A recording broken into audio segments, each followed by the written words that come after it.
রিয়েলমির নতুন খেলার মার্কেটে চলে আসছে রিয়েলমি C75। এই ফোনটি ইউজ করে যেমন আমরা দুর্দান্ত কিছু দিক পেয়েছি, তেমনি কিছু খারাপ দিকও পেয়েছি। সো আজকের এই ফোনটি সম্পর্কে বিস্তারিত জানবো। তার আগে একটি কথাই বলবো, ভাই আমরা নতুন ক্রিয়েটর, অনেক কষ্ট করে ভিডিও তৈরি করি।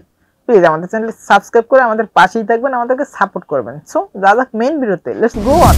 রিয়ার প্যানেলটি দেখতে একদম গ্লাসের মতো মনে হলেও কিন্তু ভাই এটা গ্লাস না, প্লাস্টিক তৈরি। রিয়ার প্যানেলে এক ধরনের ফ্রস্টেড টাইপের ডিজাইন থাকার কারণে কিন্তু হাতের ছাপ তেমন একটি দেখা যায় না, যদিও টুকটাক হাতের ছাপ পড়ে যাচ্ছিল, বাট তা আবার দেখা যাচ্ছিল না। এবং বডি ফ্রেম দুটোই কিন্তু প্লাস্টিকের। তবে একটি কথা ভাই, রিয়ার প্যানেলে দেখতে ট্রিপল ক্যামেরা মনে হলেও এখানে কিন্তু ট্রিপল ক্যামেরা নেই ভাই, এখানে রয়েছে dual camera setup. Portion button নিয়ে কথা বলতে গেলে ফোনটির রাইট সাইডে রয়েছে একটি ভলিউম বাটন এবং একটি পাওয়ার অফ বাটন। তবে এই পাওয়ার অফ বাটনটি কিন্তু side mounted physical fingerprint sensor হিসেবে কাজ করবে, যেটা খুবই ফাস্ট অ্যান্ড অ্যাকুরেট। মানে টাচ করার সাথে সাথে আনলক করে ফেলছিল, কোনো প্রকার কোনো ডিলেট দেখা মিলেনি। তবে শুধুমাত্র 3.5mm এর হেডফোন জ্যাকটি বাদে আর বাকি সবগুলোই পেয়ে যাবেন। তাই পোর্শন বাটন নিয়ে নতুন করে আর কিছু বললাম না, ভিডিওটা শুধু বেশি লম্বা করলাম না, আপনারা তো জানেনই কি কি পোর্শন বাটন থাকে। তবে আরেকটি বিষয়, মানে এটার নয়েজ ক্যান্সেলেশন মাইক কিন্তু পেয়ে যাবেন, সেটা উপরে দেখবেন না কোথাও, এটা কিন্তু ক্যামেরা মডিউলের নিচেই পেয়ে যাবেন। ফোনটিতে আরো রয়েছে IP68 এবং IP69 এর রেটিং। সো বুঝতেই পারতেছেন কতটা ওয়াটার প্রুফ করছে এবং কতটা নিরাপত্তা দেওয়া হয়েছে। মানে টুকটাক পানির ছিটাফোঁটা তো বাদ দিলাম, মানে পানিতে যদি ডুবিয়েও রাখেন, পানিতে চুবান বা হাত থেকে যদি পড়েও যায় পানির নিচে, তাও কোনো রকম কোনো পানি ঢুকবে না, কোনো ক্ষয়ক্ষতি হবে, তাই নিশ্চিন্তে ব্যবহার করতে পারেন। ফোনটির ওয়েট 196 গ্রামের মতো, তাই হ্যান্ড ফিলটা মোটামুটি ভালোই পাবেন, খুব একটি বেশি কিন্তু না। মানে 200 গ্রামের নিচে যেহেতু ওয়েট মোটামুটি লাইট ওয়েটই বলা যায়। ওয়েট এতটা কম হওয়ার কারণে এবং বেশি একটা থিকনেস না, থিকনেস মোটামুটি আয়ত্তের ভিতরে আছে, যার কারণে আপনারা অন হ্যান্ড ফিল কিন্তু সুন্দর পাবেন, মানে এক হাতে অনায়াসে ব্যবহার করতে পারবেন। ডিসপ্লে সেকশন রয়েছে 6.72 ইঞ্চের একটি IPS LCD প্যানেলের ডিসপ্লে, সাথে রয়েছে 90 Hz রিফ্রেশ রেট এবং পিক ব্রাইটনেস হিসেবে রয়েছে ভাই 690 নিটস পিক ব্রাইটনেস। ভাই এখানে পিক ব্রাইটনেসটা একটু কম হয়ে গেছে, এখানে আরেকটু যদি বেশি দিত, 800 কিংবা 1000 দিলে ঠিক আছিল। তবে আমার মনে হয় পিক ব্রাইটনেস এতটা কম দেওয়া উচিত হয়নি, আরেকটু বেশি দেওয়া উচিত ছিল। তবে 690 নিটস হওয়ার কারণে ইনডোরে মোটামুটি ভালো ব্রাইটনেস পাবেন, বাট ডিরেক্ট সানলাইটে যদি যান আপনারা, ব্রাইটনেসের অনেকটাই ঘাটতি মিলবে। সেক্ষেত্রে আপনারা যদি আবার একটু শ্যাডো এরিয়ায় যান, যেখানে সানলাইট ডিরেক্ট পড়ে না, একটু শ্যাডো আছে, সেখানে আমার ব্রাইটনেস মোটামুটি ভালোই পাবেন। ডিসপ্লের উপরে ফ্রন্টের ঠিক সেন্টার রয়েছে একটি পাঞ্চল সেলফি ক্যামেরা। তবে পাঞ্চল সেলফি ক্যামেরার সাইজটাও মোটামুটি ঠিকঠাকই আছে, মানে প্রাইস হিসেবে ঠিকঠাক আছে।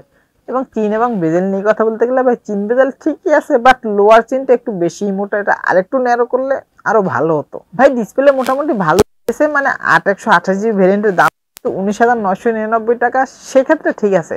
বাট আবার যদি 8256GB ভেরিয়েন্টে যান, মানে 22,999 টাকা, মানে 23,000 টাকা, সেখানে আবার IPS কিন্তু ঠিক নাই, সেখানে মনে করেন একটি অ্যামোলেড প্যানেল দিলে ঠিক আছিল। তবে ডিসপ্লে তো কোনো ইস্যু মিলেনি, টাচ করার সাথে সাথে কিন্তু কাজ করছিল, যে কোনো অ্যাপ ক্লোজিং ওপেনিং খুব ভালোভাবেই করছিল, স্মুথলি করছিল। সো ডিসপ্লেতে কোনো ডিলে দেখা মেলেনি, ঠিকঠাক আছে, অ্যাকুরেট আছে। এবং এই ডিসপ্লেটিকে প্রোটেকশনের জন্য ব্যবহার করেছে কিন্তু আর্মসেল গ্লাস। প্রসেসর হিসেবে ব্যবহার করেছে মিডিয়াটেক হেলিও G92 Max। ভাই এখানে কিন্তু মানে এর আগে দেখতাম G99, তারপর আবার দেখলাম কিছুদিন G100, মানে G99 এর সাকসেসর, আর এটা দিয়েছে G92।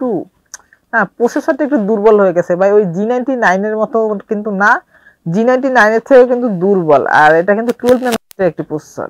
অপারেটিং সিস্টেম হিসেবে পেয়ে যাবেন Android 14 এবং UI হিসেবে পেয়ে যাবেন Realme নিজস্ব UI, মানে Realme UI 5.0।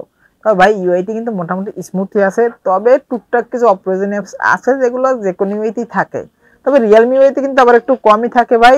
তো এই বিষয়টা কিন্তু ভালোই লাগছে। এবং অ্যাপ ওপেন ক্লোজিং বলেন বা মাল্টিটাস্কিং বলেন, সবকিছু ঠিকঠাকই আছিল, কোনো প্রকার কোনো ডিলে দেখা মিলেনি। র্যাম হিসেবে পেয়ে যাবেন 8GB এবং স্টোরেজ হিসেবে পেয়ে যাবেন 128GB এবং 256GB পর্যন্ত।